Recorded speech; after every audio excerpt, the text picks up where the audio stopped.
और चलिए अब आपको दिखाते हैं खबरें विस्तार से। उत्तरी दिनाजपुर से खबर, जहां पर एसआईआर का विरोध किया गया, कई सरकारी दफ्तरों में तोड़फोड़ की गई है। तो पश्चिम बंगाल से यह बड़ी खबर, जहां चाकुलिया में स्टेट हाईवे पर हंगामा देखने को मिला। एसआईआर के बाद नोटिस मिलने से लोगों में नाराजगी है। भारी संख्या में पुलिस फोर्स की तैनाती की गई है। विरोध स्वरूप यहां सड़कों पर टायर भी जलाए गए। पश्चिम बंगाल के उत्तर दिनाजपुर जिले के चाकुलिया में एसआईआर सुनवाई नोटिस के विरोध में प्रदर्शन किया गया। नाराज लोगों ने स्टेट हाईवे पर जाम लगाकर ट्रैफिक जाम कर दिया।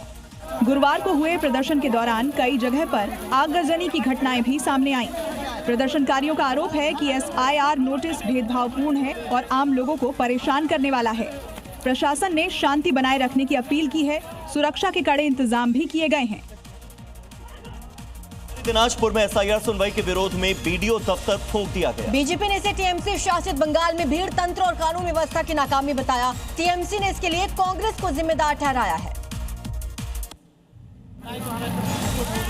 पश्चिम बंगाल के उत्तर दिनाजपुर जिले के चाकुलिया में एसआईआर सुनवाई को लेकर हालात बेकाबू हो गए। गुरुवार को करीब 300 लोगों की भीड़ ने चाकुलिया में मौजूद बीडीओ दफ्तर पर धावा बोल दिया। सड़कों को जाम किया गया। भीड़ ने कई जगह आगजनी भी की। हिंसा के दौरान कई पुलिसकर्मी घायल हुए। घटना के बाद इलाके में तनाव बना हुआ है, जहां अतिरिक्त पुलिस बल तैनात किया गया है। बीजेपी ने इसे तृणमूल शासित बंगाल में भीड़ तंत्र की मिसाल बताया है। और चलिए अब बात करते हैं महाराष्ट्र चुनाव की। तो छिटपुट घटनाओं को छोड़ दिया जाए तो महाराष्ट्र में बीएमसी समेत 29 महानगर पालिकाओं में मतदान शांतिपूर्ण रहा।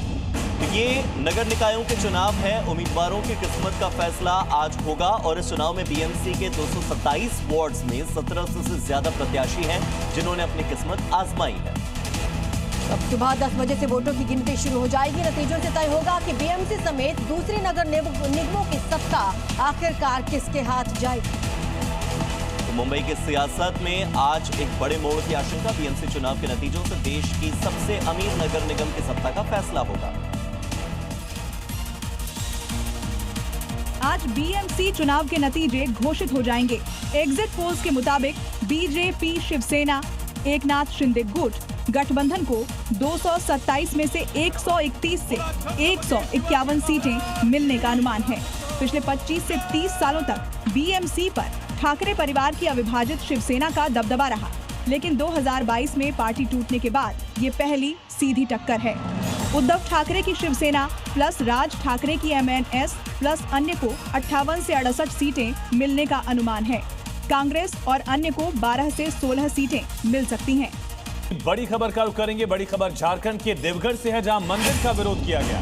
दूसरे समुदाय के लोगों ने हमला किया। लाठी डंडों से बेरहमी से पिटाई की गई है। मधुपुर में मंदिर बनाने से रोका गया है। हमले में 6 लोगों को चोट लगी है। इलाके में पुलिस फोर्स को तैनात किया गया है। ये तस्वीर आप देखिए। सवाल वही कि मंदिर को लेकर इस तरह का विरोध क्यों।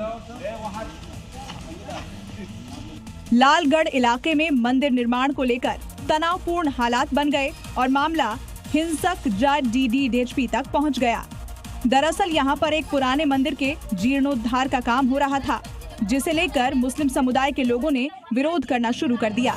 देखते देखते मुस्लिम समुदाय के लोगों ने लाठी डंडों से हमला कर दिया। अचानक हुए हमले में 6 लोग गंभीर रूप से घायल हो गए, जिन्हें इलाज के लिए अस्पताल में भर्ती कराया है। जिसके बाद बीजेपी और हिंदू संगठनों ने जमकर विरोध किया। हिंदू संगठनों की मांग कि आरोपियों पर कड़ी कार्रवाई की जाए। उत्तराखंड से बड़ी खबर सामने आ रही है। उत्तराखंड के जंगलों में भीषण आग लग गई। नंदा देवी नेशनल पार्क में आग भड़क उठी और पिछले 6 दिन से जंगल में आग लगी हुई है। आग बुझाने के लिए अब एयरफोर्स को उतारा जाएगा।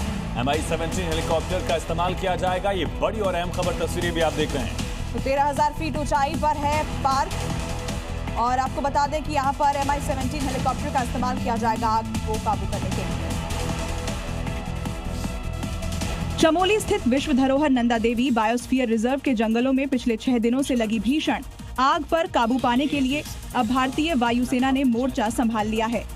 गोविंद घाट के पास भ्यूंडार घाटी में धधक रही इस आग को बुझाने के लिए वायुसेना का AMI-17V5 हेलीकॉप्टर तैनात किया गया है। भारतीय वायुसेना और वन विभाग की टीम ने प्रभावित इलाकों का हवाई सर्वेक्षण किया, जिसमें सामने आया है कि आग अब ऊंचाई वाले इलाकों तक फैल चुकी है। जिससे बहुमूल्य जैव विविधता को बड़ा खतरा पैदा हो गया है। और बड़ी खबर है, चमोली में तपोवन के पास आग लगी। हवा चलने से आग तेजी से फैल रही है। बाजार तक आग की लपटें पहुंच गई। वन विभाग की टीमें आग बुझाने के काम में जुटी हुई हैं। बड़ी खबर आपको बता रहे हैं, चमोली में तपोवन के पास भीषण आग लग गई। जय नंदा देवी नेशनल पार्क में आग, दूसरी तरफ तपोवन की तस्वीरें आप देख रहे हैं।